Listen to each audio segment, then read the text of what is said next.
All right.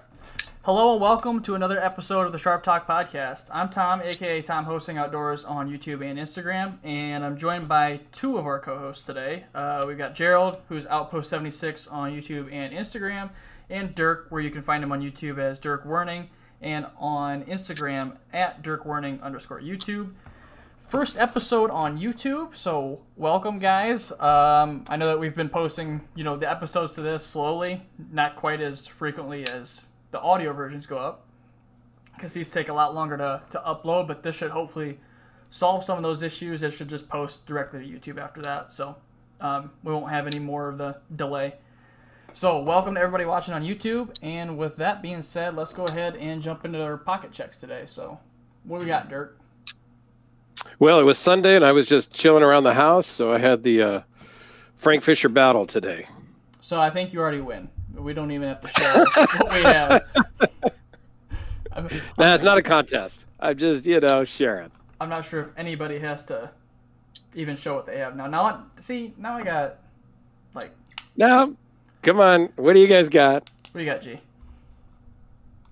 Well, we already talked about it. I got the K390 Endura, and I got to go back and look at some timestamps because I have carried my bug out because I don't even know it's in my side cargo pocket. Oh. That's usually what I give my wife, my kids. That's usually what we use in the car. We need to cut anything. And I also have to look, once I got the ZDP Delica back from Spyderco, that is what I carry in my left side pocket as like my small user. So I want to check and see how long I've actually carried those, but those are like always carries, and then last day of 30 days of K390. Cool. So I think, Dirk, did you already review the Mini Adamas? I did, yes. I did the video, and I think it posted a couple days ago. Gerald, have you handled one yet? Not the Mini. I am just about to make my video for my man size.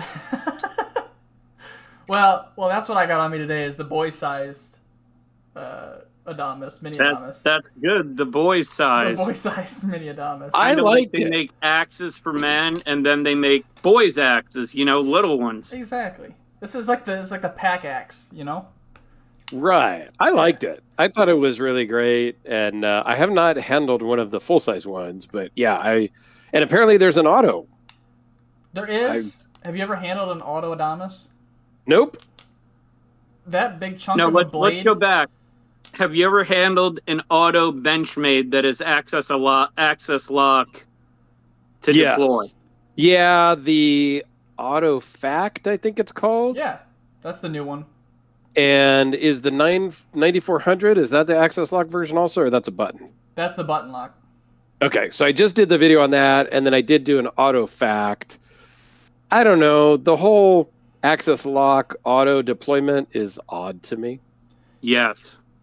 It's just weird. It just feels weird. It just mentally it seems weird, but it works. I mean, it's good. It just is a little odd. The auto Adamas with that big blade, heavy blade, and they put a pretty stout spring in that, it about rips the knife out of your hand. Yeah, that's what I've heard, is you better be holding on tight. Yes. But so I'll need to reach out and see if I can get one of those sent in. The Benchmade autos are so hit or miss. It's either a really strong spring or it just kind of lazily flips out and locks. Yep. So I've handled quite a few of them. So I already talked to Dirk about this, but I guess you haven't bought anything recently since that Fisher? No, since I got the battle back, I think it arrived on March 9th. That's the last knife that I have bought, and I don't know. I'm kind of spoiled now, so I'm not sure what the next thing is. No going up from there. There's no going up. A downgrade. Absolutely. Gerald, I already know the answer, but have you bought anything new? The last thing trying to think. I think the last thing I actually bought, well, just because it took so long to come out, was the Crewwear Adamas, but I don't think I trying to think. Dude, I'm telling you, with loaners coming and going and that, everything runs together sometimes. Well, I don't think I bought anything since this, because this just came, when did these come out? Like 2 weeks ago, maybe? Roughly. Mm-hmm. So, yeah, that would probably be the last thing. So you actually bought that. I didn't know that you bought that. I thought that was a loaner. No, the Adamas I bought. I pre-ordered it the second it came up. Oh, cool. I went and pre-ordered it, and I don't know, I guess for Blade HQ, I figured I'd give them a try. They had it on pre-order. They actually shipped it on a Wednesday afternoon, and I got it in a day. Wow. Go figure. Wow. Nice. It came the next day. I was super surprised. So which shipping center did it come out of? Because some of them come right from Utah. Some of them have a shipping center in Virginia, I think. Wherever over here on the East Coast it came from. Like, it went out early enough, I guess, in the afternoon to make its way down, That's cool. to my post office by the next morning. That's pretty cool. I think they're starting to ship more stuff out of that Eastern warehouse now, because I know when they first opened it was like all like the flashlights and like camping stuff, and they still kept all the knives on the West Coast. Right. Yeah, they were so hit and miss. Like, I ordered stuff in the past from Blade HQ, and usually if it was like an exclusive or something, it came within like a day or two. Mm-hmm. I remember when the M4 Satin Manic came out, I ordered that. It came in like 2 days. Then I didn't order much anything from them for a while. I ordered something from them. They made a label for it, and it sat there for like 6 days. So once that happened, I haven't ordered much from Blade HQ ever because of that. Hmm. You know who is pretty good is DLT. Yes. They're in Wisconsin. I am in Ohio, and it normally takes me about 2 days for them to get the stuff to me. Cool. Everything I've ever gotten from DLT is 2 days. I'm going to assume Michael Donnelly is Knaf Seargant. Do you guys know? I don't know. Sure. I don't know. I don't know what his real name is. I'm pretty sure. I'm going to let him in. I'm going to assume you're Knaf Sergeant. Yeah, what's up? Okay, I'm just making If sure not, let because him in anyway. I didn't know your real name. Even I, exactly. So this was our guest, even though Alex invited you and Alex still isn't here yet. Yeah, he sent me the code. He said he should be like 5 minutes or so. Awesome. Welcome, man. Welcome. I think he said that 5 minutes ago, but that's okay. He did. He said that 10 minutes ago. Right? So welcome to the podcast. How about what do you got in your pocket? Today I've been carrying the Spyderco Subvert. Very cool. Been carrying that for the past couple days. I like it quite a bit. So. Absolutely. I'm pumped for the mini version that they have coming out at some point. At least that's what I've heard. Yeah. Kind of just makes me want to get an actual Black Snow Sabotage now. But. So why don't you tell us a little bit about yourself, man? I'm in the Air Force, and I kind of watch all the other knife channels for a while, and then follow all the live streams. And I think it was about midway through October last year, I decided to start a channel. So that's kind of what I've been doing. And cool. You've been blowing up. I was looking right before the podcast here. What are you at? Like 1 point? Where are we at? 1.6. Hey, you got more than me. And I've been at it a couple of years. Oh boy. It must be the tiny hand thing. They just don't want to watch somebody with small hands. I was just about to say, your tiny hands are holding you back.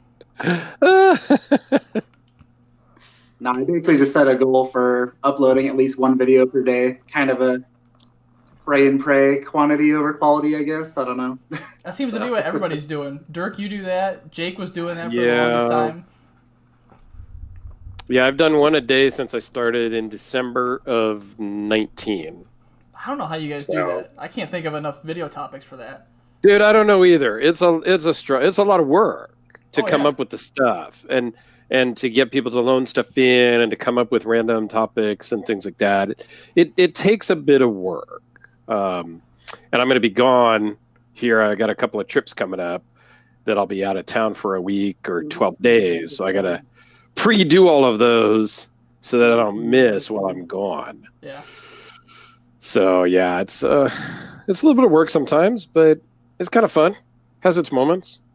I mean, you make some money off it, right? That's what I noticed You- when I post more often. You make money? When I post more often, the money goes up pretty quick. But when I don't know. Maybe I'm doing something wrong. when you don't post for a month or two at a time, it tends not to make very much money. I mean, you don't make much money to begin with, but Right. Look, I can't figure it out, okay? Like, I can't figure YouTube out. I have videos with 2,000 views that have made over $20. I have videos with 5,000 views, 7,000 views that have made like $6, $7, $8. I have videos with 3,000 views that have made like $1.63. It just makes no sense whatsoever. I absolutely agree. I can't follow it or figure it out. So I don't even worry about it. I mean, I'm not even making that $100 threshold every month. So I get a check every 2 or 3 months. Maybe I get my $105 or whatever. That's I mean, I don't right where I'm at.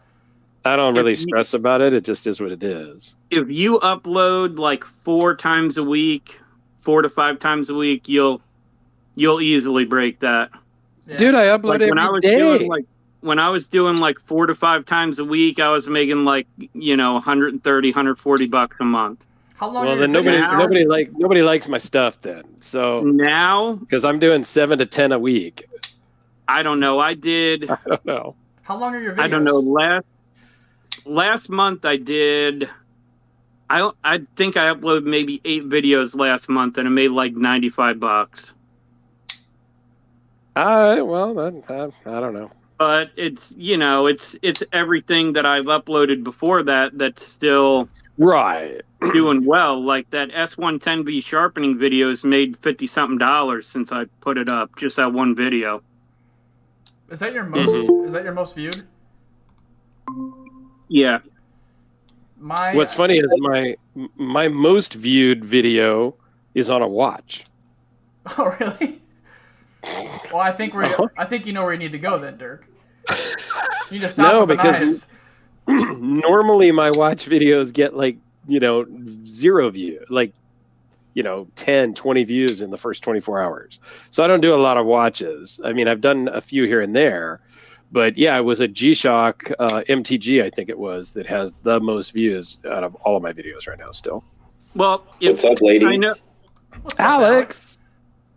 Can you guys see me? I'm using my wife's computer right now. Yeah. What time zone are you on, man? Because I thought we were starting at like 4 o'clock-ish. No, he's on a totally different one. He's out on a boat somewhere, I think. He's on the Alex Leisure time I schedule. can't talk about that right now. We're live. It's not safe. Got it. All right. Well, welcome, Alex. How are you? I'm better now.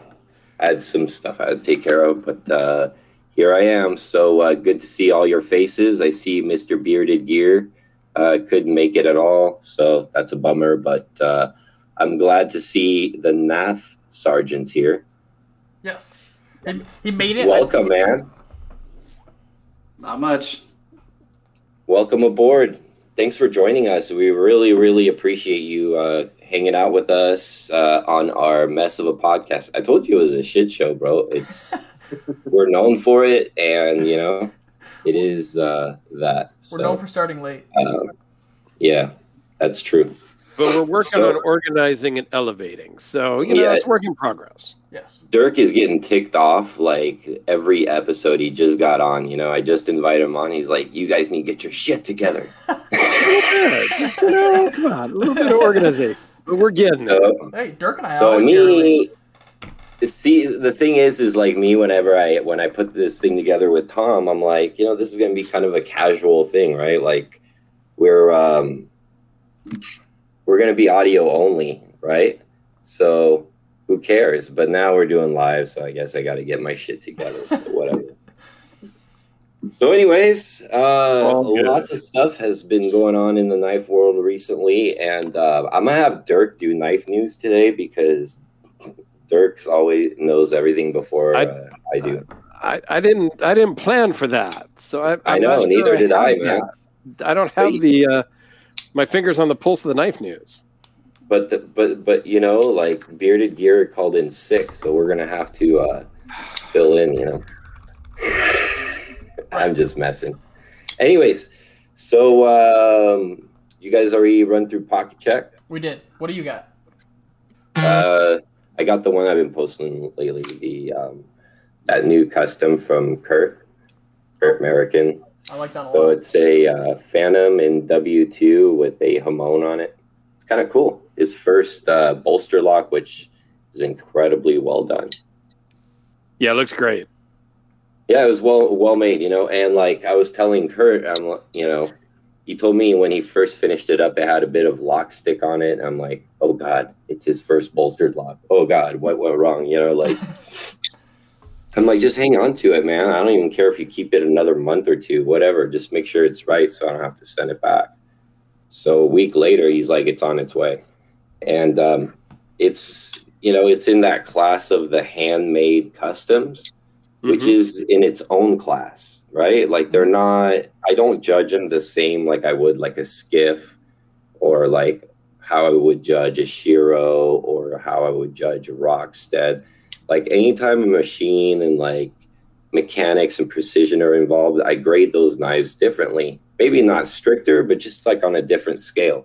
So when they're handmade and contoured and everything, there's more forgiving elements to it for me, like bolster gaps, things like that.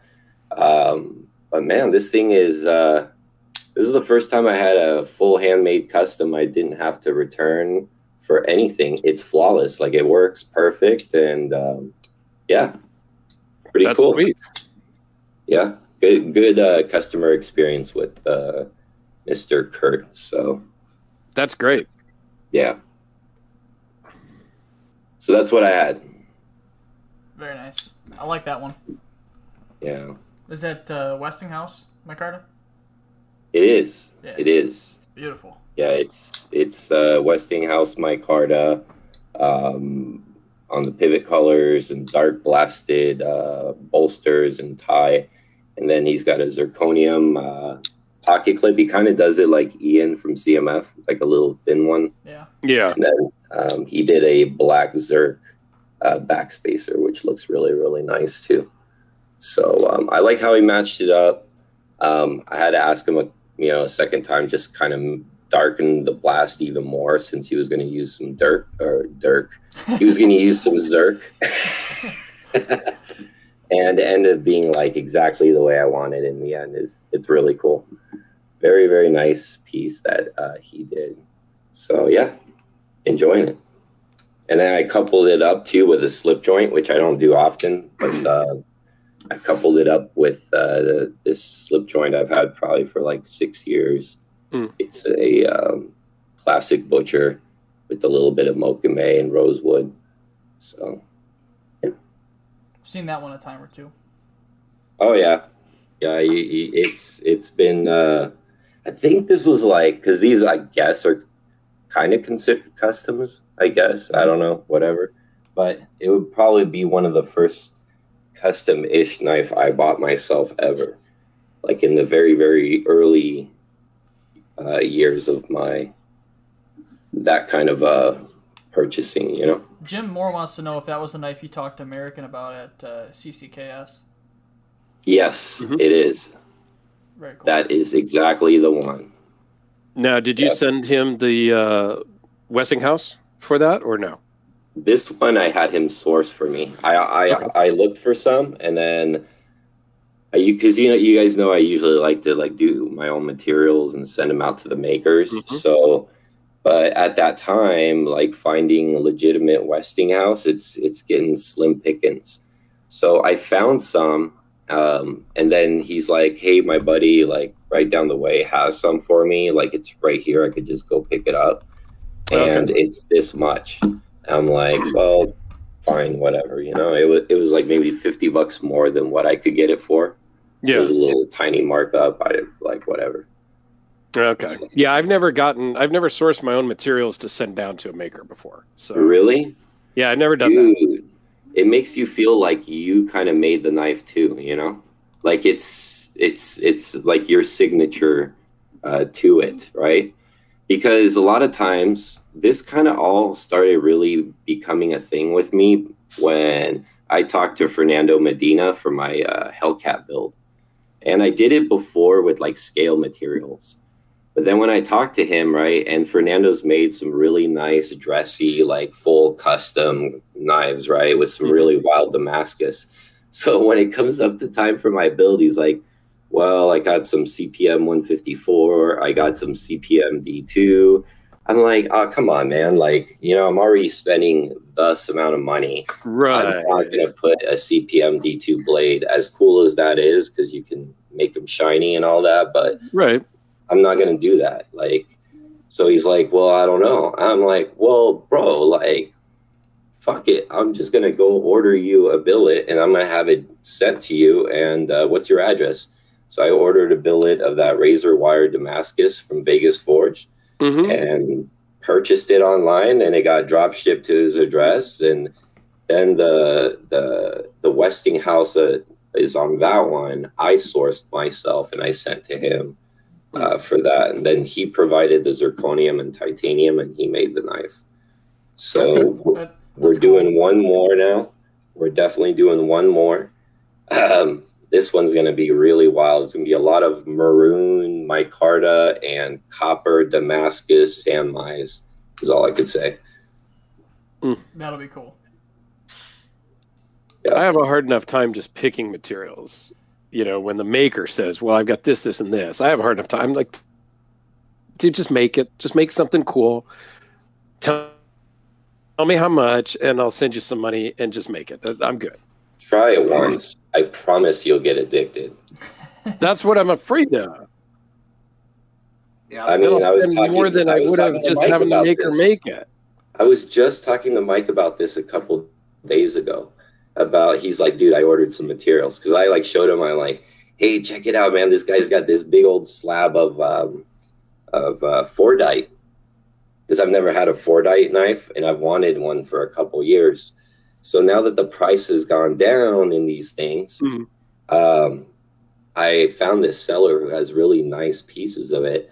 And so I was telling Mike, and this is perfect that he's here because I predicted it exactly. So I showed him a couple pieces. I'm like, dude, watch the item for 24 hours and he's going to offer you like 40% off. So I watched the item, right?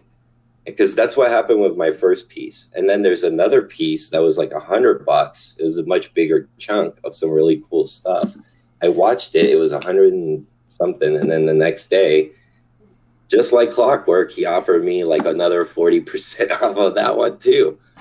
So, like, it's fun, man. And then like the only problem with doing this whole thing that I've encountered is that makers all of a sudden will now think differently about using your material because you paid for it out of your own pocket.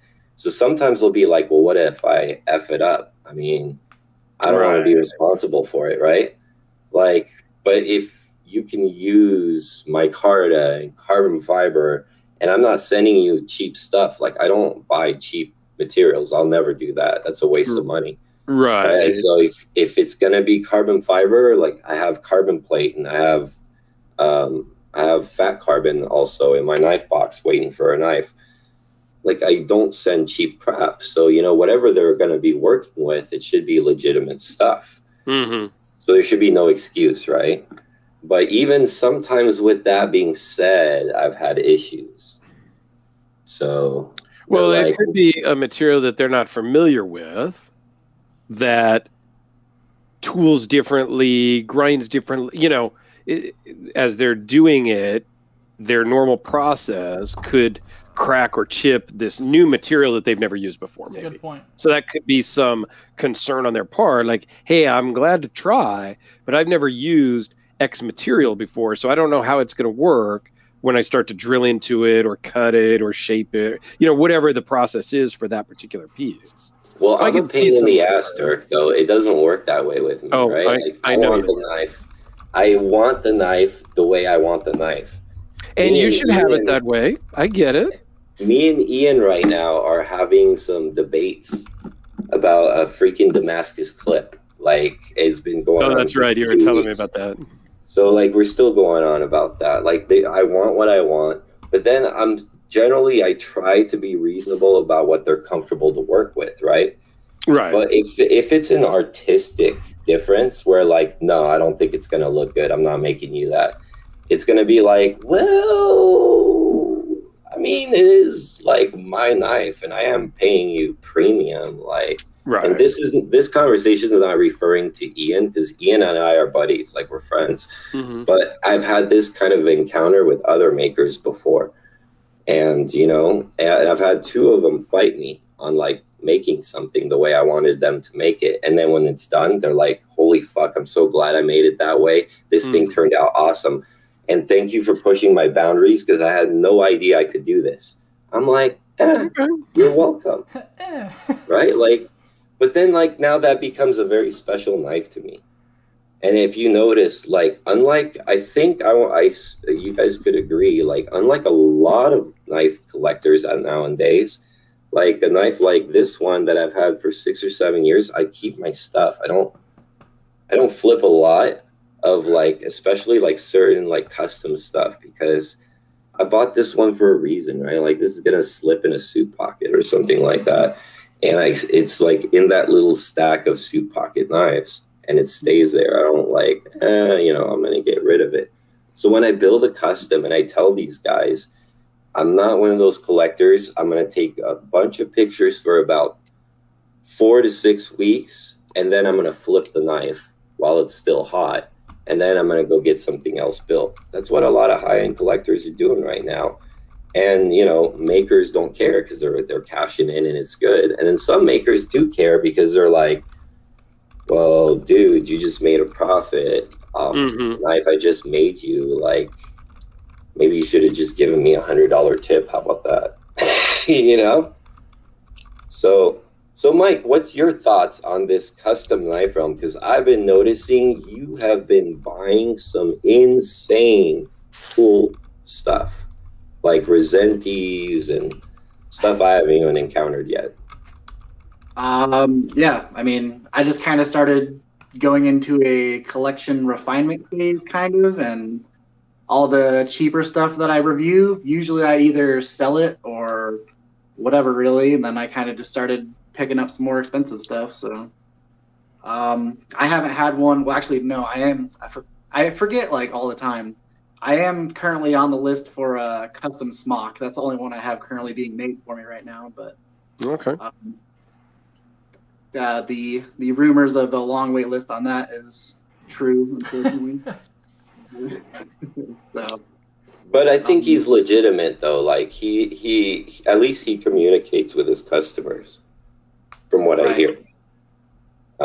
I've talked to him before myself, and I got in on the list for one, but after hearing all that, because I was going to prepay one in full, and just say, it's like $100 cheaper, right?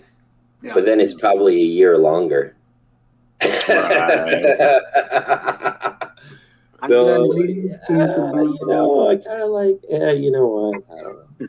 Mm-hmm. Yeah, I've been waiting since I first started the channel, so. Yeah. But he makes a cool knife.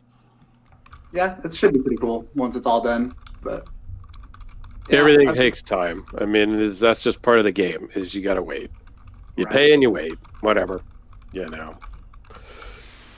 But yeah, I've kind of just been picking up a lot of the stuff I've always been curious about. Whenever you're going on a YouTube knife binge and you watch Nick Shabazz or whatever, you're like, I gotta get one of those. Like, got one of his Herman knives. I've been really wanting to check out one of those. So. Oh, I've been wanting to see one of those too, man. Yeah, they're really cool. I like them a lot. They look very slim and delicately made.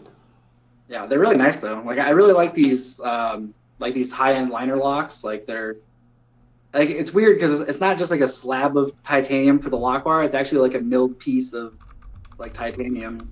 Oh, okay, cool. It was pretty cool and makes weird noise and awesome stuff. And yeah, I've been buying just a lot of used customs really, but yeah, there's the Resenti snafu that has tons. Oh my God, yes. Nice. Dude, that is gorgeous. So I have a question for you, since that's not the only Resenti you've picked up, right? Oh no, I got Picked up another a one. few. The small Nirvana. Yes. So Okay. that one especially I really like, right? So I keep hearing about how ridiculously thin ground those blades are. Yeah. Like Yeah, they're it's like super slicing thin. monsters, is what I keep hearing.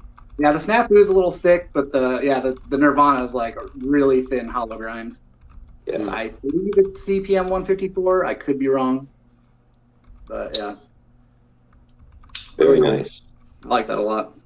And plus, it's I really like that one it's like it's para 3 size, so it's like really carryable too. Okay. Right. Very, Yeah, very cool. I've been on a bit of a rampage as far as picking up knives. So You have. I've been watching, and you have. And you've been buying a lot of real steel. I'm going to bring this up because I've been buying a lot of real steel knives. And that's kind of cool. They are kind of cool knives, man. Yeah, they're probably one of my favorite budget companies for sure. Me too. I think we all kind of go in stages where we buy a bunch of stuff and then we don't buy anything for a while. And at least for me, I know I kind of go through these phases. I get locked onto one maker or one brand and I just buy a whole bunch. And then I'm like, damn, that was dumb. And then I kind of get rid of some, keep some. I don't flip a ton either.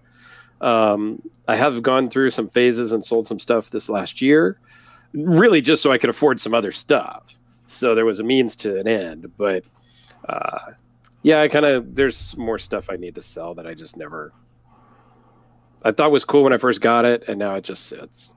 I'm like, let's just let some stuff go at some point. Very cool, very cool. That's interesting because I've seen a couple of your videos lately, Dirk, where you talk about like the things you've learned about collecting knives, and by the way, keep those topic ones are really fun, so keep those up. Thanks. But and people always ask me, and I've heard this brought up, and this is one of the topics I was going to bring up today, is how differently people collect these types of cutting objects, right? Like the way you collect your knives. And nobody has the exact same flavor. It's almost like being an ice cream connoisseur, right? Like, do you like just different sorts of chocolate flavored ice cream? Like you want to try the brownie fudge, and you want the chocolate mousse tracks, and then you want this, right? That would be like somebody who wants every Resenti ever made, or every like Medford, right? Or like you like to be a brand like passionate type collector. I've never been one of those. That's not me. I cannot do it. I feel like I'm spending money like too much in one area and not learning anything new when I start doing that. So for me, like I'm more of a Spumoni ice cream kind of guy. I want a bit of strawberry, I want some vanilla, and I want some chocolate too, right? Like I want as much variety as possible. But what I don't want to do is just buy one knife and then I'm like, okay, I made my judgment. So my magic number or formula for most makers is about 3 knives from a certain company or maker or manufacturer, whatever it may be. Right. And I feel like I get a good idea of kind of what they're all about in a very mild, light term, right?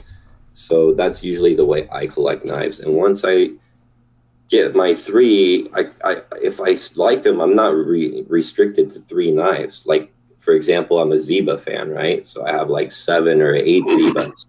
Right. Or, so I don't restrict myself, but when I'm tasting different flavors of makers and companies, this is usually the way my formula works. I will try 2 or 3, and then if I like it, then I'll maybe get a couple more, but then it stops there, and then I move on to somebody else I want to see, right?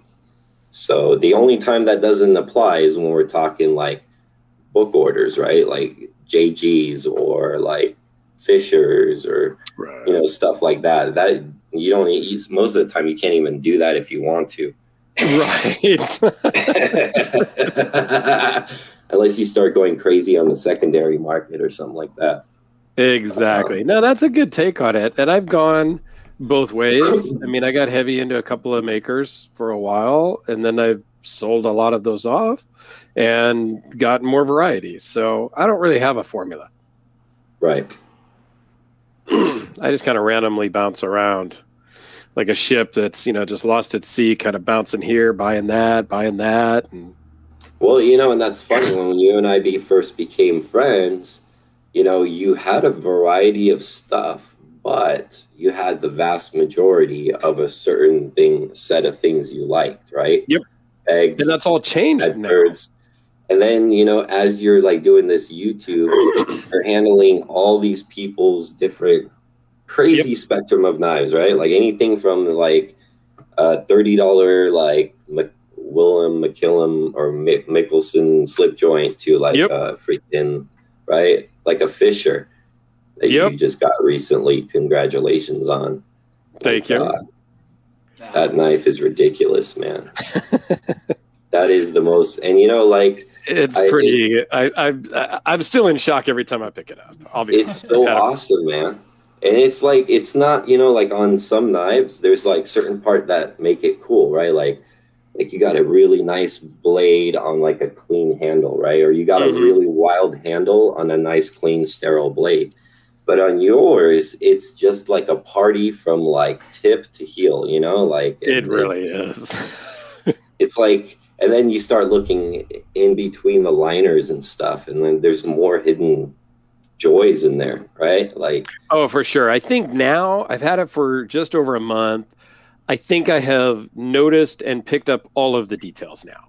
But for that first 2 weeks, every time I was kind of playing with it and staring at it and looking at it, I'm like, wow, I never noticed that.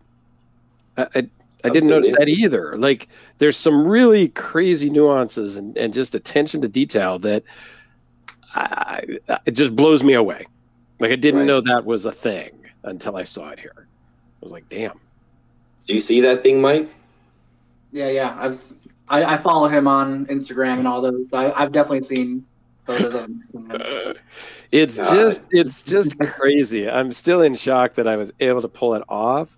It took a lot of selling, honestly. I sold a lot of stuff to cover that. So that's the only time it was free, really, because I had already spent that money years ago. So it was like a free knife. I kind of traded like 10 other knives. That's what you tell yourself, right? For this. That's how I justified it in my mind anyway. Yeah. It's money already spent. Yes. It's money I already spent. I just sold a bunch of knives. I sold a few watches. And at the end of the day, I was actually plus $1,500. There you go. There you go. All the stuff I sold in the process of getting this. So I was pretty shocked. Well, to be fair, because I talk to Dirk quite often, when this all happened, he's like, yeah, man, I think I'm up 500, right? And then, like, he already had the knife in his possession, and another transaction happened. He's like, oh, I'm up 1,500 now. I'm like, well, technically you're not, man. You already, like, made the transaction. This 1,000 doesn't count. But that one was already kind of sold. I was just waiting for the guy to pay. So I kind of, it was already in the works. So I still counted that. And I blame Alex, really, because my buddy is the one who owned this first. And I told him, hey, if you ever, decide to sell it, let me know. And he'd only had it a month or two at that point. So I didn't think it was anytime soon. And so he literally sent me a message back a few minutes later and says, well, you could have it for X. And I'm like, oh, well, I was kind of just talking out my ass a minute ago, but let me get back to you. And then I talked to Alex, and Alex is like, dude, as long as I've known you, the only thing you've ever said is your Grail knife is one of those. So you might as well just do it. And I said, okay, sure, I'll do it. And we kind of worked it out. And a couple of weeks later, I ended up sending him the money, and he sent it out. So It was worth it. It's really Alex's fault. But You always make more money. You won't ever find another one of those, probably. no, I mean, I got a good deal. I could sell it at least for what I paid, for sure, if not more. And then if he goes to jail, then it's going to be worth double. Yeah, depending on how that all plays out. But yeah, I mean, I literally have zero regrets for anything I sold and zero regrets for the money that this cost me. I'm totally at peace and ecstatic with this particular transaction. I cannot say anything negative about that at all. That's awesome, man. That is gorgeous. Super, super happy. One of the best knife purchases I think I've ever made. I'm just that happy with it. That's badass. So, Gerald. What's up? Let's talk steel, baby. Yeah. Oh, what do you want to talk about? Let's talk steel. Let's talk steel, baby. So, I want you to give me a steel of the month. There's a steel of the month that's on your mind right now. We're going to bring it up. We're going to talk about it. All right? And then we're going to talk about how easy it is to sharpen. And then we're going to talk about the carbides. And we're going to talk about these stropping techniques. And I can see Gerald's getting excited already. You know what I mean? Like, no, I'm not. You're making this me is laugh. what I live for. You're making me laugh. So because this is something I just literally dropped on Gerald like last night, and I'm at like 11 o'clock. Yeah, so Right. You mean when I just saw it this morning at like 11 o'clock? There you go. I already have it handled, bro. The steel we're going to talk about today is M390. Okay. M390. Right. Most of it's garbage. Save your money. Wait. Hold on. We don't go straight to the cherry on top, bro. He said most. He said most, not all of them. You gotta split it. We gotta expose the moisture. So first, let's talk about what M390 is and who makes it. It's Bowlers, right? Yes. Bowler Udaholm. So Bowlers is from, I believe, Austria. Is it Austria? I think. Right? Austria or Germany? One of them. Pretty sure it's Austria. Austria. They also make the N690, and I know they make a couple more, but those are the two that I know them best for. They make a ton of steels. Yes. Yeah.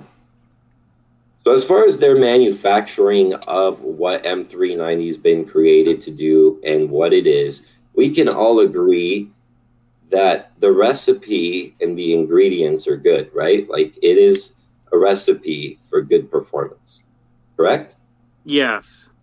And their particular process, I think, is better than what Crucible and Carpenter do for 20 CV and 204P. Now, that's a bold statement, but I wouldn't disagree. And I think they do things at a much larger scale than Crucible or the other guy, Carpenter, right? Like, they're much bigger scale steel producer. Yeah. So now where does the problem lie with this M390, Gerald? Preach to the people.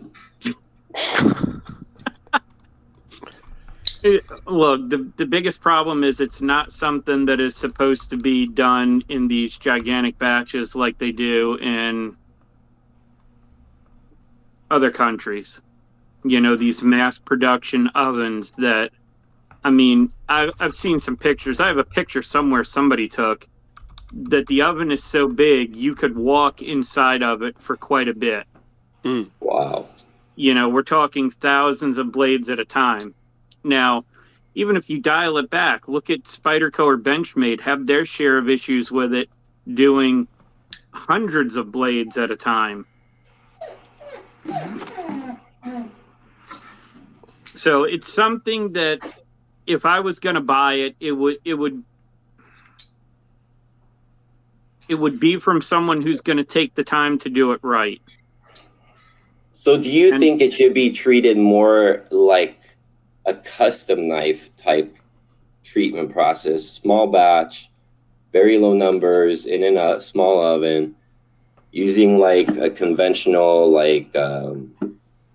heat treat oven, and it would perform a lot better. And do you think that's why most of the time they're hitting targets of 58 to 60 is because it's safer bet in a big batch to get it so that you don't go over? Well, no, they're targeting 58 to 60. That's like industry spec, not for making a knife spec.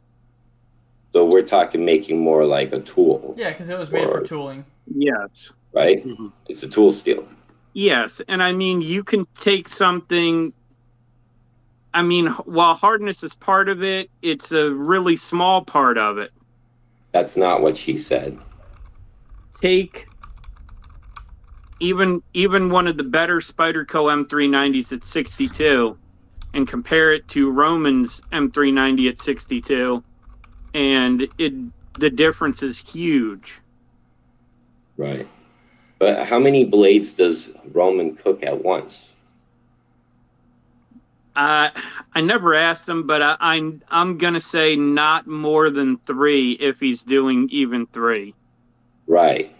Like that guy is more like a mad scientist. He's all about precision, and he's like the steel nerd of all steel nerds. So Roman he's also figured out a process where his microstructure is like nothing you're getting from most other people.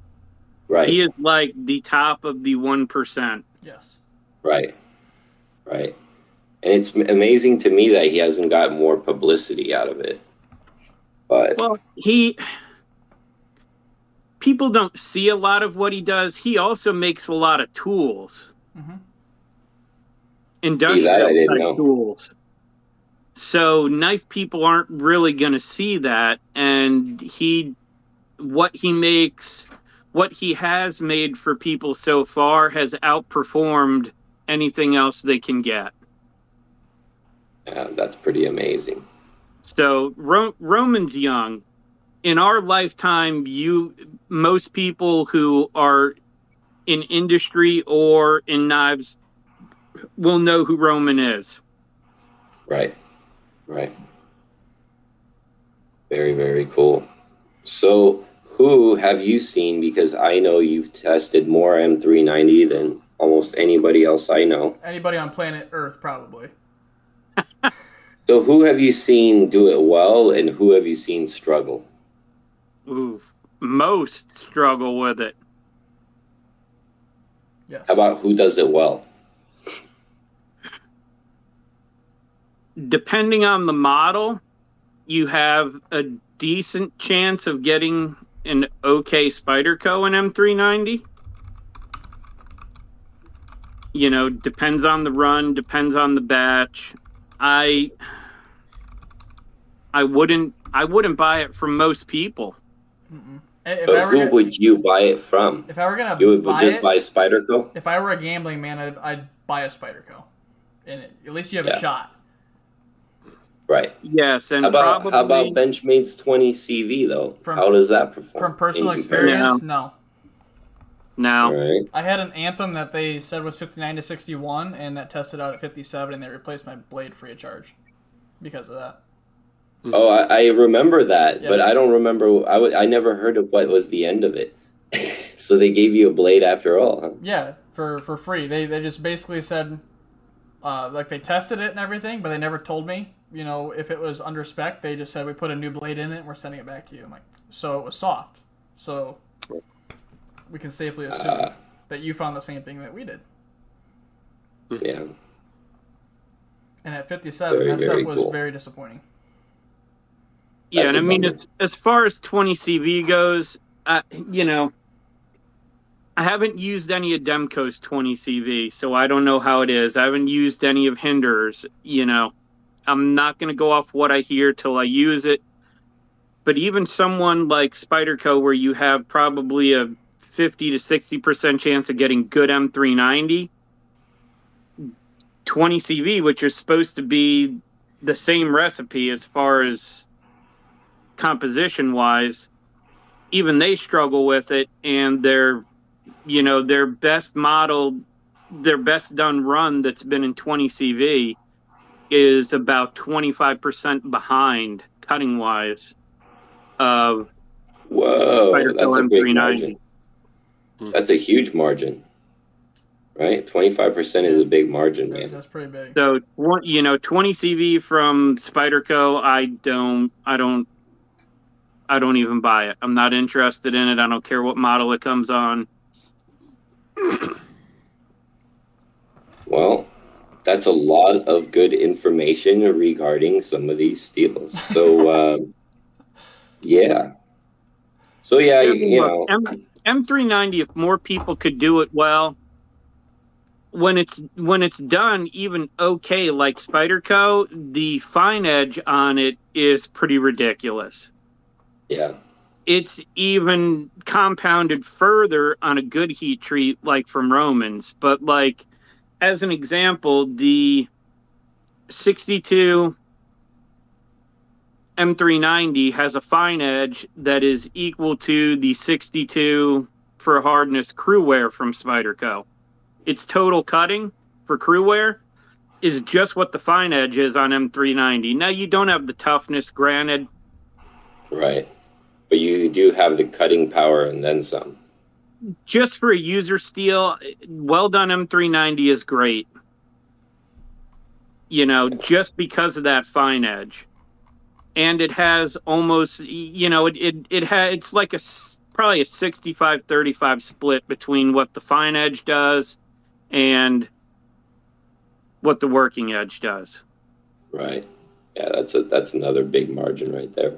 You know, so yes, it could be really good. Unfortunately, the market is saturated with M390 that performs much closer to S30V.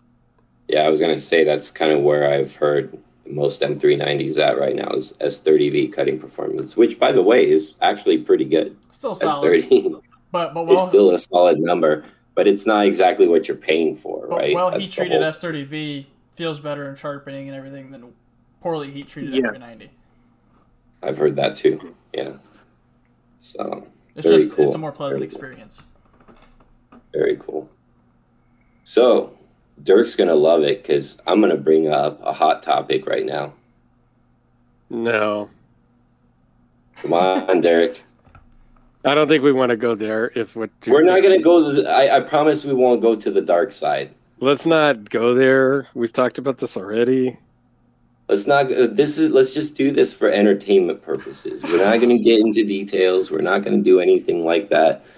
Why? But let's just face it. Everybody knows it's everywhere. Liang Ma and let Knife everybody Puller else deal with having the drama. a debate. All right. So I don't know what the hell's going on, but let's just put it out there. It's a shit show. That's all we need to say. I mean, that's all I kind of want to say. Yeah, it's a total shit show, and they need to just keep that to themselves and deal with it, and not bring it to the court of public opinion and do the personal bashing and internet bullying that they're both doing. That's all I'm going to say. It's childish. Very.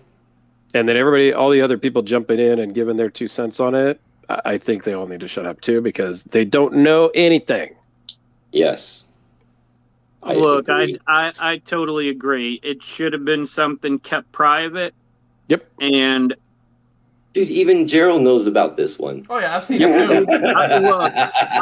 I'd bet money there's so much more to both sides that we're never gonna know. Dude, they should have just dealt with it themselves. There's 3 sides to every story. There's my side, there's your side, and somewhere in the middle is the truth. And keep that stuff private. Don't blast it on internet. Don't start blasting people's personal opinions that don't even matter to the disagreement about the other. Don't bring other. And then other YouTubers need to just have nothing to do with it, right? Yeah, don't just bring in a bunch of people, and then other YouTubers don't jump on one person's bandwagon or the other because you don't know all the details. That's a good point. Right. So I'm not going to support either of them in that debate because I don't know the details. I'm not. I think it's dumb. Yeah. We don't know any of the details. We know what one person said about the other, and that's all we know. Not my place. So, next topic. I just think it's funny they brought up the cigarette smoking thing. The cigarette smoking thing I think is hilarious because he's there trying to say that, like he's trying to protect this party from this kind of thing and this drama, and he just put it on the internet. It's all childish and junior high. I don't even think it rates high school level drama. It's junior high level drama. And I think they're Right. both parties are equally at fault. And I for think the both parties BS that they're spewing. I think both parties owe all of us an apology for wasting our fucking precious time in making videos about this stuff.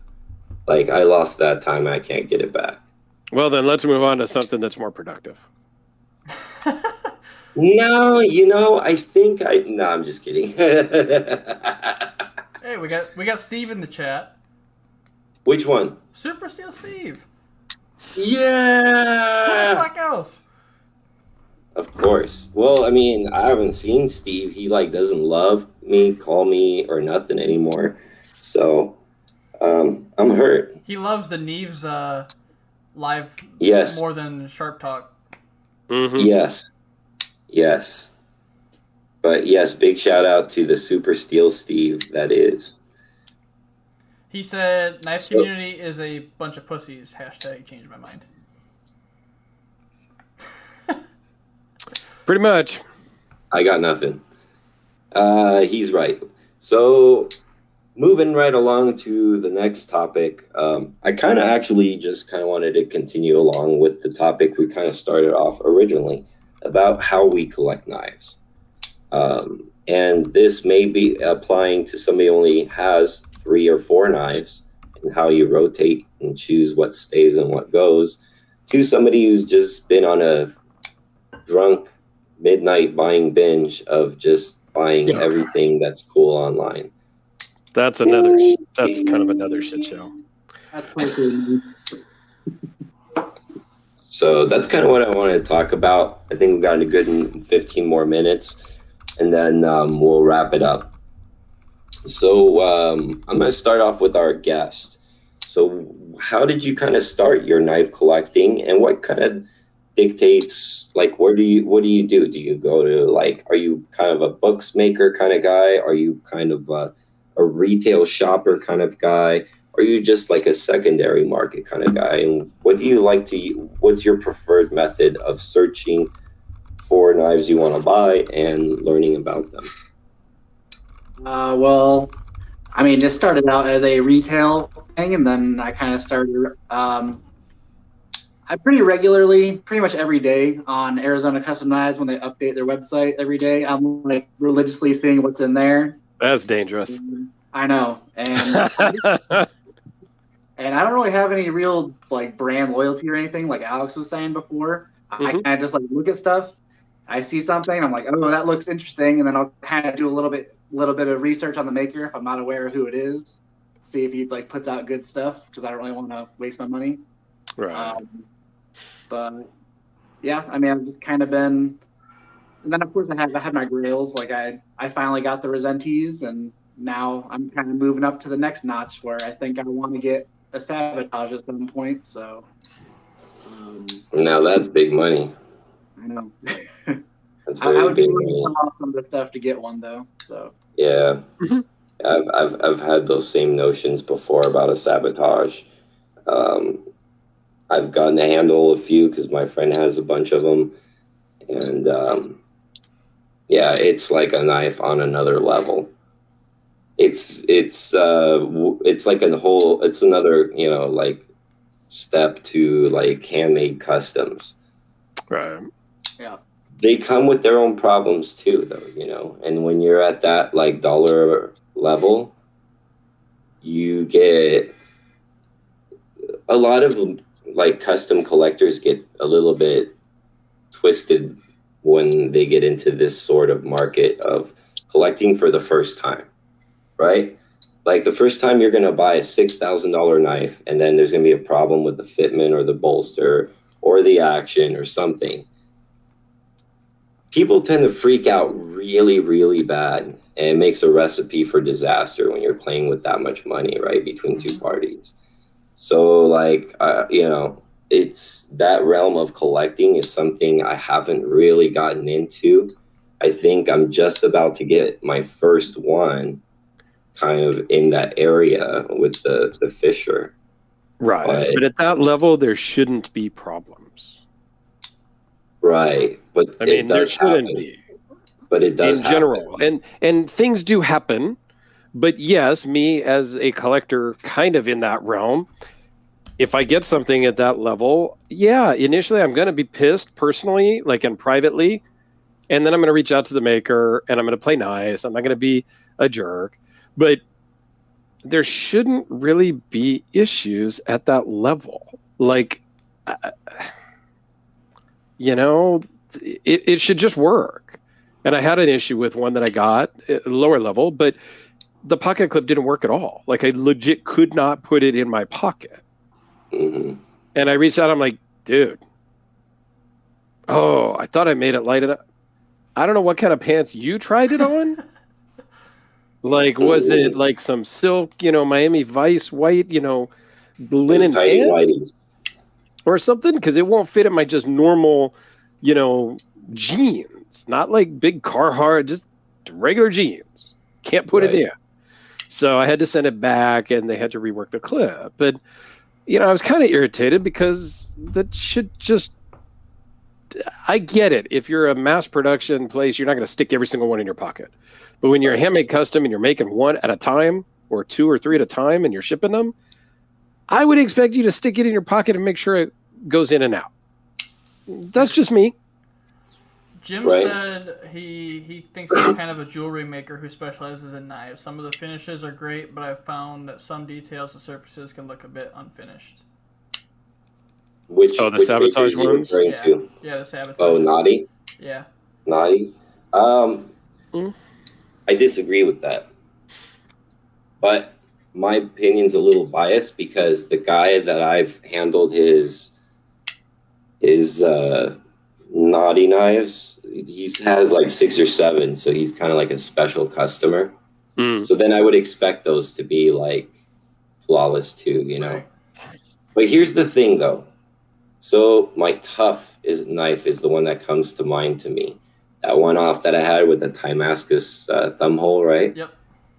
Oh yeah. So that knife, the blade was so thick, it could not cut paper. The edge really is so thick, it wasn't even. There was no point in even really like stropping or even like sharpening it. You'd have to regrind that edge bevel completely to get that knife to perform okay. But it was an art knife. It's not designed to be like technically like really cutting tool, right? So I appreciated the knife. I bought it understanding what I was getting into, right? But then after a certain point in time, I couldn't own that knife anymore because every time I had it in my pocket and I pulled it out at work to cut something with it, I looked at it, I'm like, like, what's the fucking point? It's not really a knife. Right. So at that point, I had to trade it. You can't carry something. You can have an art knife, and I have no problem with that. I don't have any. But if you were to have an art knife type of thing, that's just one you just don't carry. Right. That's all. And that's fine. Yeah, I couldn't do everything I have, I carry other than the Peacemaker. I mean, it fits in my pocket, but let's be honest. I don't carry the Peacemaker. Sorry, Phil. I told you that when I bought it. But yeah, I don't carry that one. But even with its 3/8 inch thick blade stock, I know. It just sounds ridiculous. We'll just let that sink in for a moment. Dude, that thing is ridiculously sharp and will cut anything in faster than you can. So that's my point. It should cut. It's a knife. It should even an art knife should cut. That's my point. And if it doesn't cut, that's a problem. To segue back to our original discussion about custom knives at that caliber, right? Like Naughty Aimer, Fishers, and these things there, like those one-off chamois and things like that.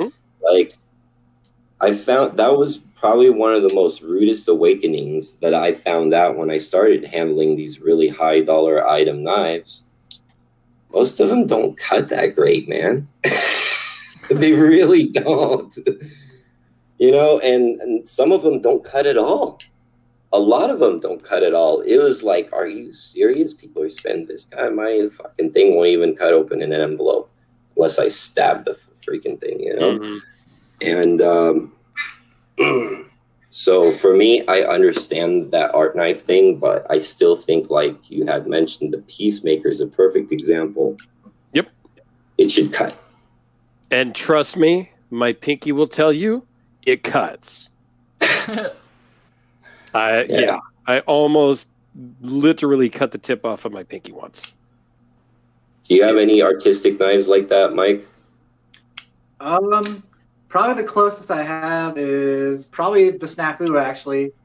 I've been considering sending it back to Peter to maybe have it reground, like maybe to a hollow grind or something like that. So it actually goes. That, and what? I got the Brian tie I would kind of consider almost to be Oh, yeah. Oh, that's cool. Yeah, that's super cool. I've had a few of those on the channel. Yeah. That's a really cool one. I've never seen the one of that models dressed like that before. Mm-hmm. Yeah, that was kind of an impulse buy. I think we've all been there and bought some impulse buys. Some have turned out really good for me. Other ones I've been like, what the hell did I buy this for? Yeah, I've done that. I'd really like to get on some like makers book. What's that? Yeah, it seems like a lot of makers, like it seems like their books are closed, and I don't know who's like taking orders, and there should be some kind of like database for makers. So let me explain the books game to you, my friend. I'm a little new to this, though. There's no rules. That's the rule. There are no rules to books. They don't even really exist, to tell you the truth. You'll get on some books and you'll never get contacted. And then you'll get on some other books and you'll get contacted on time, have a great buying experience, and have a beautiful knife, right? And then there's some times where their books have been closed for a year and you message them, you're like, hey man, can I send you thus and thus materials? Can we make something? Mm-hmm. Sure. Send it on over. Here's my address. Let's talk about your build. So, yeah, I think the best way to go is to just reach out to the maker directly. Yep. Regardless of what their website might say or whatever, if they have a website that says, hey, books are closed, reach out anyway and just say, hey, I was looking at getting model XYZ. Are you going to be making any soon? Whatever. And then start the discussion. And they'll be like, oh, yeah. That's what I did with another battle that I haven't bought. But I reached out to Frank directly and said, hey, what about making just, plain Jane one or whatever? And he's like, oh, yeah, 4 to 6 months. And they start at this. I was like, oh, God, plain Jane starts there? Wow, okay. I don't know if I need a plain Jane one now, but okay, thank you. No, Frank's been a great guy. Told me all the details of this one and stuff. But yeah, just reach out directly, and it's a great way to start. Absolutely. I've been talking to Brian pretty regularly, trying to get him to make me a Tempest, and he's always just like, he only prefers to do the first come first serve thing, and he likes to do auctions and stuff like that. Mm-hmm. Yeah. But it's funny because he complains on their podcast about how nobody wants to pay for the really expensive blades with the engraving in them and stuff. And I'm like, here's my money, take it, make this knife. And he's just like, nah, man. Yeah. Sometimes it's weird like that. I could tell you right now, because I deal with Brian and talk to Brian every so often too. Here's a secret. Keep asking. That's the secret. Notice I have an arch nemesis dagger in my collection, right? Yeah, it's fine. It's no big deal. I mean, after all, I wasn't on any books. You kind of build a relationship with them when you start to just ask, right? Yep. And they kind of blow you off, and you're like, okay, thanks anyway, and you're really polite about it. And then a couple months later, you reach out again, and then you make a comment on one of his posts, and then they start to kind of see that you're really still following them after 4 or 5 months, and you're still kind of asking. And then I think they're like, oh, okay, maybe it's a real deal, and then I'll start to talk to them.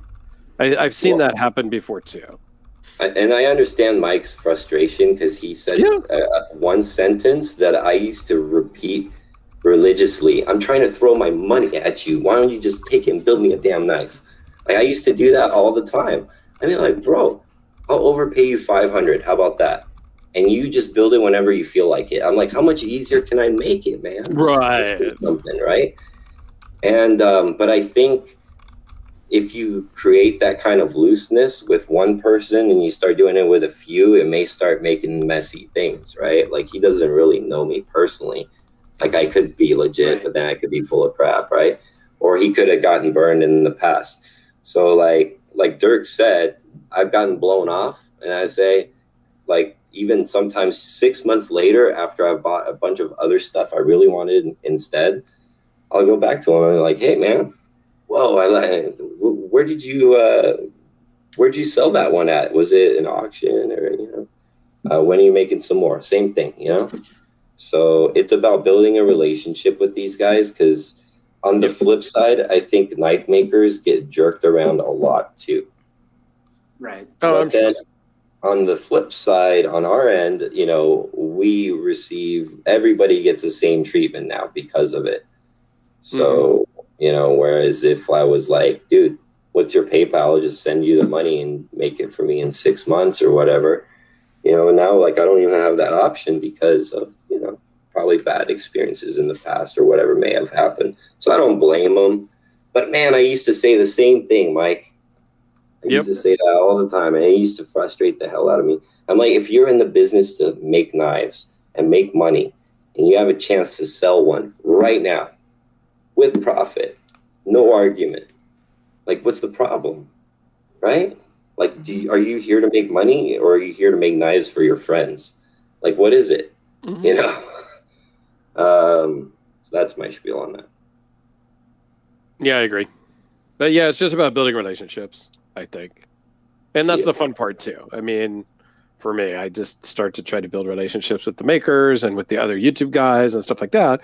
And it's really just become a good community, and I got a great group of friends, and it's worked out. It's good. It's cost me a hell of a lot of money, but it's all good.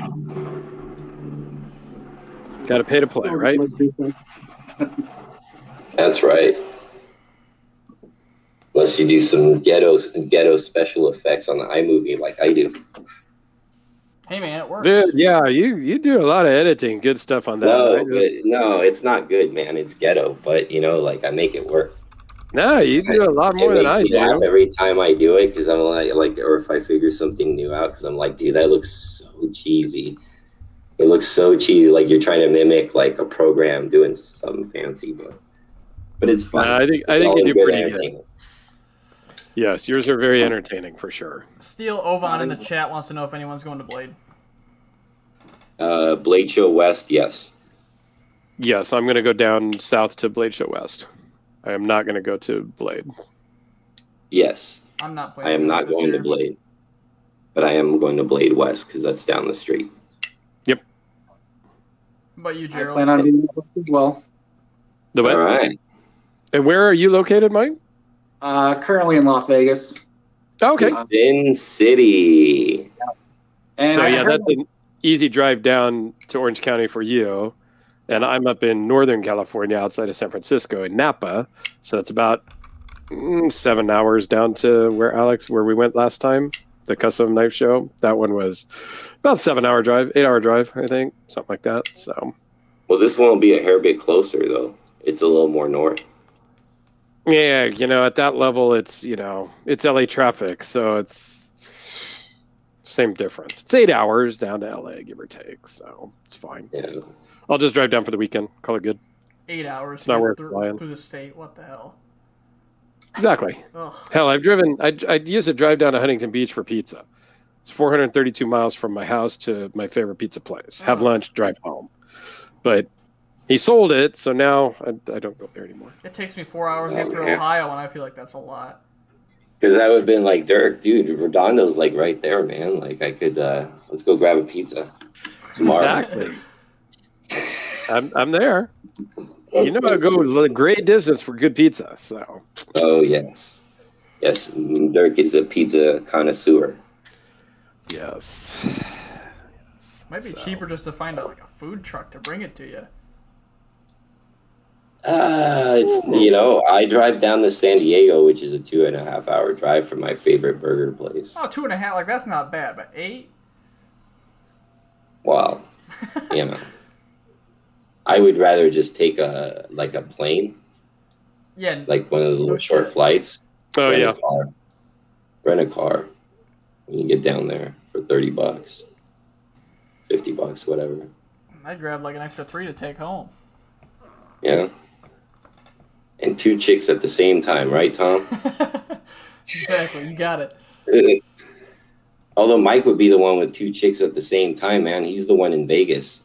It's like, there's like, cocaine in the back table back there, hookers under the bed.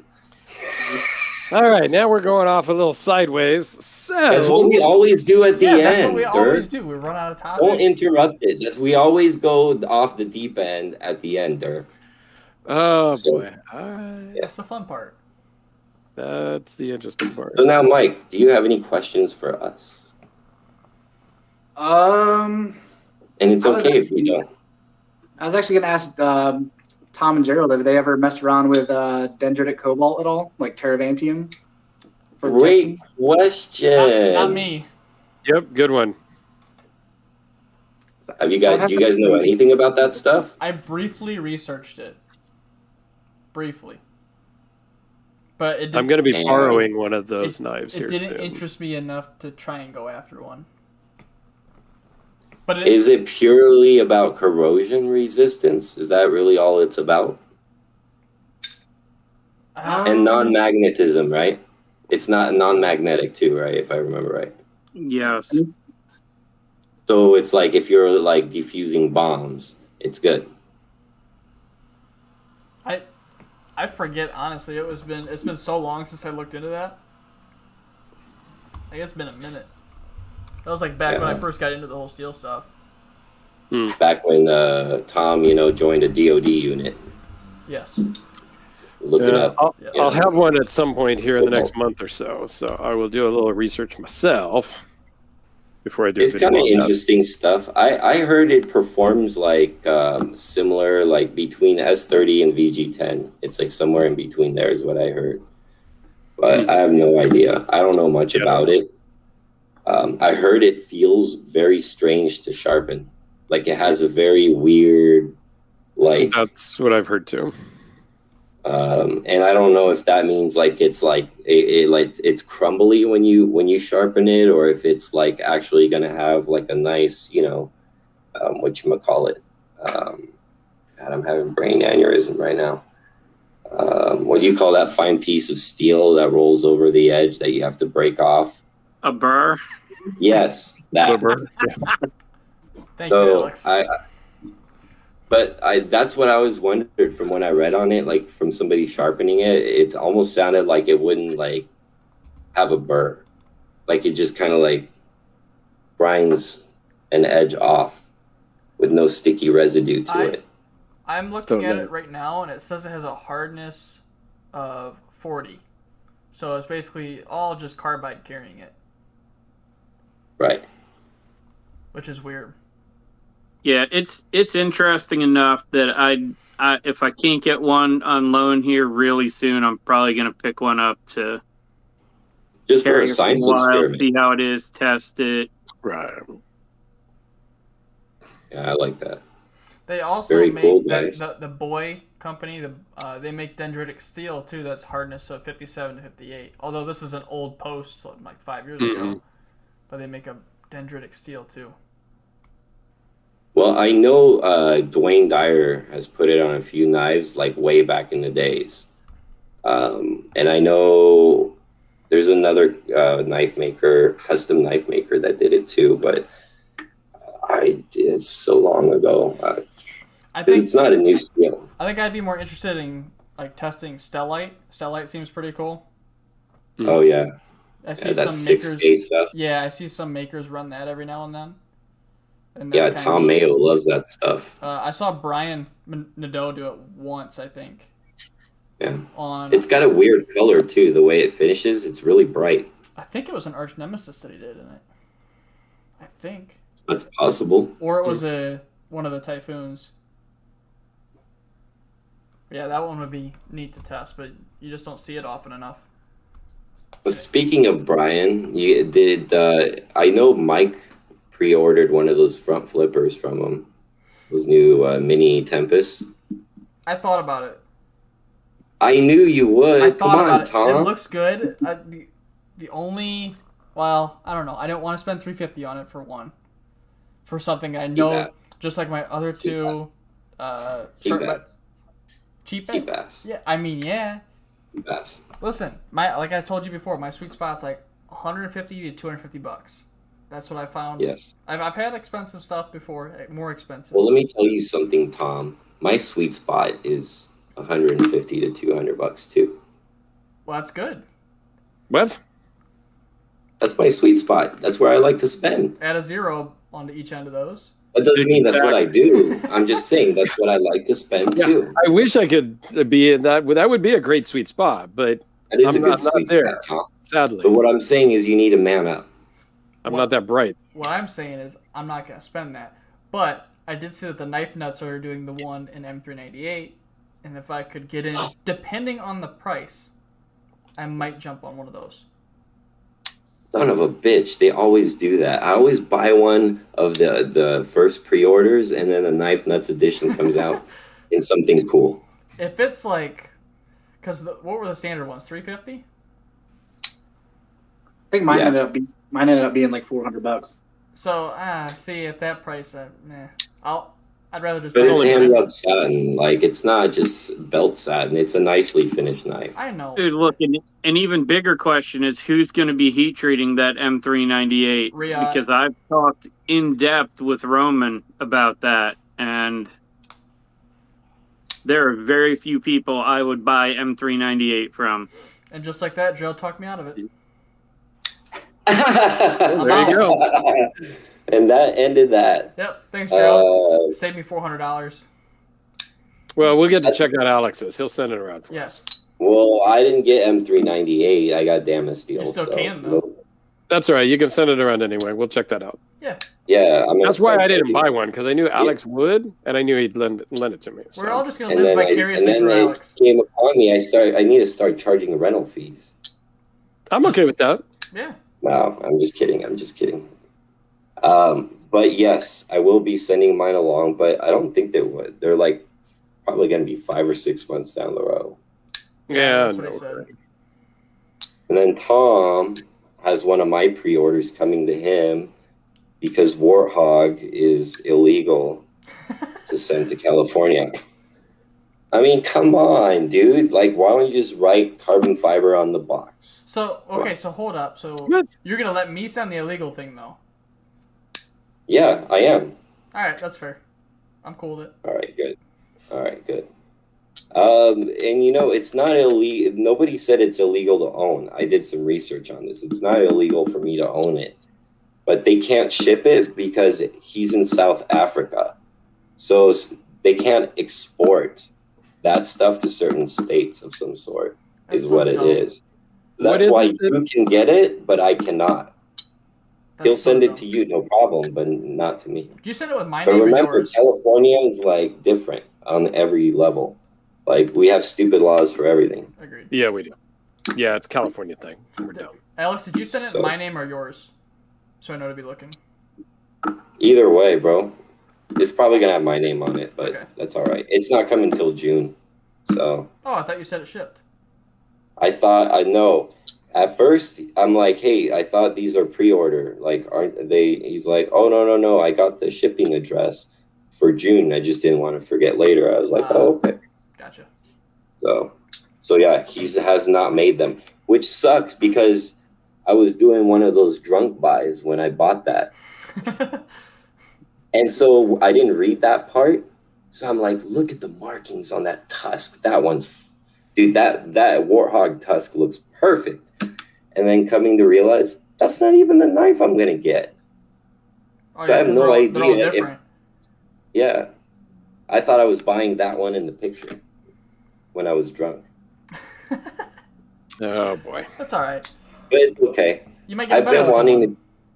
So I wanted to originally buy one of his. Have you seen the smaller slip joint one that he makes? I It looks almost identical to that. I saw that. So that was the original knife I've wanted from him for a long time, and I accidentally went to his website to search for one of those, right? And then I see that he was doing a pre-order on a flipper frame lock version. I'm like, dude, I gotta have that. That's way cooler. So, yeah. And I drunk bought it. Wah, wah, wah. It's all right. It happens. I'm excited about that thing. It looks cool. It does look very cool. Yeah. So. I thought the kudu All right, bone was guys. cooler. You thought the kudu bone was cooler? I like the kudu bone. I didn't think so. That was dope. And you know he has mammoth, and I didn't like it. Yeah, which is it really looked all rare right. in me to say. Yeah, the mammoth was ugly on that one. It was cool, but I think the dye on the mammoth is what I didn't like. Yeah. Like it's too orangish, whatever. There was a lot of color going on with it. Yeah. Yeah, a little fruity, right? Yeah. No judgment, but Yes. Flamboyant. There you go. That's a better word. There we go. Likes fuchsia. All right, guys. I think that's going to about wrap it up. I think we're starting to get delirious. Yes. So, but I do want to thank Knaf Seargant With an for A. joining us today. Because let me tell you guys, I just kind of ran into his channel, and then I went to his Instagram, and then one of the pictures, I noticed he was holding a knife, but he had fatigues on. I'm like, oh, this guy's a legit sergeant. And then he corrected me real quick. He's like, staff sergeant. I'm like, yeah, get it right, man. Sorry about that. So you should change your channel name to Knaf Staff Sergeant. Knaf staff. That'd be okay. Knaf staff? Come on. That almost sounds cool, actually. It does. Yeah, so what, he's going to change it every time he gets just put promoted? an S. Sergeant, right? Or don't change the name, but you could put like the correct chevrons, and then I'm just teasing. So guys, please check out his channel. He's got some amazing custom knives. He's very knowledgeable. He lives right next door to PVK Vegas, so who knows what you're going to see on his channel. Nice. Seriously, and he's got really good taste in the ways that, just like Dirk or like some of those other channels out there, you're going to see a real steel knife. You're going to see, Kershaw's. You're going to see stuff that are very easily and acquirable stuff. But then you're going to see these really crazy custom knives. I really like his layout, and the way he does his channel is a very nice, clean, scripted review. So you guys need to make sure you check him out and go subscribe to him right now. Damn it. Yeah. Now. We'll wait. We'll wait. All right. Yeah, thanks for being here. Yeah, thanks for having me on, buddy. Yeah, man. Absolutely. Any final words from any of y'all? No? Nope. Thanks, everybody, for watching, and y'all have a great day. Absolutely. Hey, Tom, wait. Hey, Tom, have your hands grown at all yet? I'm afraid to report You that know they have what? not. They actually look bigger. Yo, look. Mini Adamas. I'm just kidding. Don't get excited. No, go fuck I off. can't see it because you got your background thing going on. Look, so hang like on. your knife looks invisible. Mini Adamas. That is the most invisible blade I've ever seen. Exactly. It's invisible blade. You don't need to see the blade. You only need to see the handle. There you go. Look. Oh, okay. The mini Adamas. Yeah. Yeah, The mini it fills it Adamas. up. Yeah. That It's works. not a Come full on. size Adamas. That's Come a on. mini. It doesn't matter. And then Dirk was like, it's a little crowded on my pinky. And then like Tom's like, it's a full 6-finger grip. Shut up. Listen, I was sitting here thinking when I bought it, I was like, man, this kind of feels a touch cramped for me. I wonder how people with real hands feel. I thought it actually felt fine for me. It was maybe a touch crowded, but I could totally carry it and use it all day. And not a problem for me. So look, I find that hilarious because on the man size one, I have less of the handle sticking out of my hand on the big one than you do on the boys size. That's whatever. All right. Well, on that note, maybe they'll grow by the next episode. Oh boy, too funny. Look, when you go to when you get one in at the shop, you need to put the big one in your hand, take a picture. I will, but I don't know if I'm gonna send it to anybody because y'all are just gonna make fun of me.